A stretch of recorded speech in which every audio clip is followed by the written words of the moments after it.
Goeiemôre, ons gesels vanmôre oor die mees geliefde teks, waarskynlik in die Bybel. Wat iets sê oor God se liefde, oor God se redding. Dit kom uit Johannes 3 vers 16 uit, waar ons lees, want so lief het God die wêreld gehad, dat hy sy enige gebore seun gegee het, sodat elkeen wat aan hom glo, nie verlore hoef te gaan nie, maar die ewige lewe kan hê. Hierdie teks word deur baie mense gekwoteer en soms misverstaan, om te dink dat deur net te glo dat Jesus bestaan en dat God bestaan, dat ek en jy inklusief ingesluit sal word in God se reddingsplan, dat hy ons so lief het en dat hy sekerlik nie die wêreld sal laat verlore gaan nie, maar dat hy die wêreld so lief het, dat hy sy seun gegee het, sodat almal gered kan word. En dis 100% teenstrydig teen dit wat die evangelie werklik sê. En as die mense in konteks gaan lees, in die eerste gedeelte van daardie hoofstuk, voordat die mens by vers 16 kom, dan lees die mens hoe die Israeliete in die wildernis ongehoorsaam was teenoor God. En dat God, as 'n uitkoms hiervan, slange tussen hulle ingestuur het. En die slange hulle gepik het. En baie van hulle het baie siek geword, baie dood gegaan. En so het Moses na God toe gegaan en gepleit by hom, dat hy die slange sou wegvat.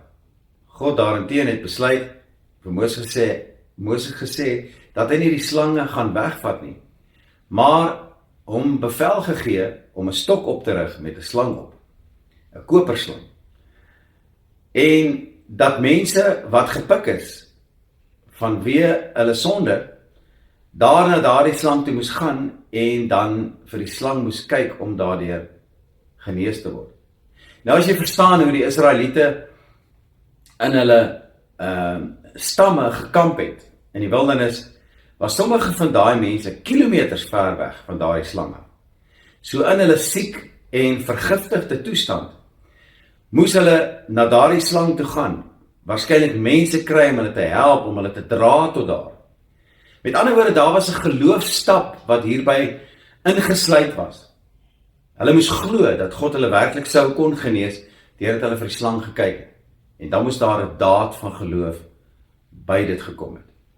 En dis presies hoe die evangelie werk, vir jou en vir my. Jy sien, ons kan nie net glo en sê dat ons glo in die Here, sonder dat daar dade by betrokke is, sonder dat dit vergesel is met dade nie. En vra jy my vandag, watter dade? Wel, daar is 10 gebooie, waarin die Here vir jou opdrag gee om gehoorsaam te wees aan hom. En wanneer ons gehoorsaam is in 'n daad, dis dan wanneer geloofsake begin gebeur, wanneer God begin intree in ons lewe, en wanneer ons werklik die hand van God sien beweeg in ons lewe. Ek wil afsluit en ek wil sê, as jy dan nou verder lees van vers 16 af, tot by vers 36 aan die einde van Johannes 3, dan kom jy by 'n baie interessante vers wat hierdie hoofstuk afsluit, wat sê, en hier sê Johannes dit, soos asof die woorde van Jesus praat. Hy sê, wie die seun het die lewe. Wie die seun van God egter ongehoorsaam is. Wat ongehoorsaam is? Wel, die woorde van Jesus, die woorde van God in sy gebooie. Wie die seun van God ongehoorsaam is, sal die lewe nie sien nie, en die toorn van God bly op hom.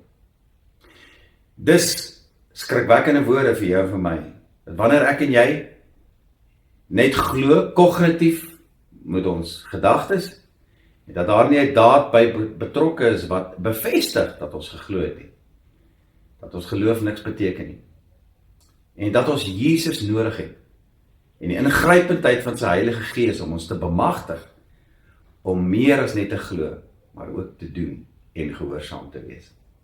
En as dit nie 'n realiteit is in ons lewe nie, dan sê die woord, sal ons die ewigheid nie sien nie, en die toorn van God bly op ons. Wat is die toorn van God?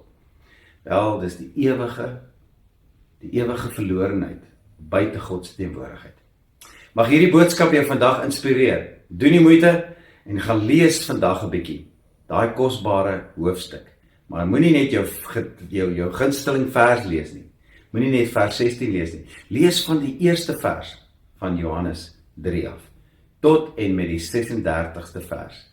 Dan hoor jy wat God praat en hoe hy jou lewe weer wil kom verander. Want so lief het God die wêreld gehad, dat hy sy enige gebore seun gegee het, sodat elkeen wat in hom glo, nie verlore mag gaan, maar die ewige lewe kan hê. Want so lief het God die wêreld gehad, dat hy sy enige gebore seun gegee het, sodat elkeen wat in hom glo, nie verlore mag gaan, maar die ewige lewe kan hê. Nie verlore mag gaan, maar die ewige lewe kan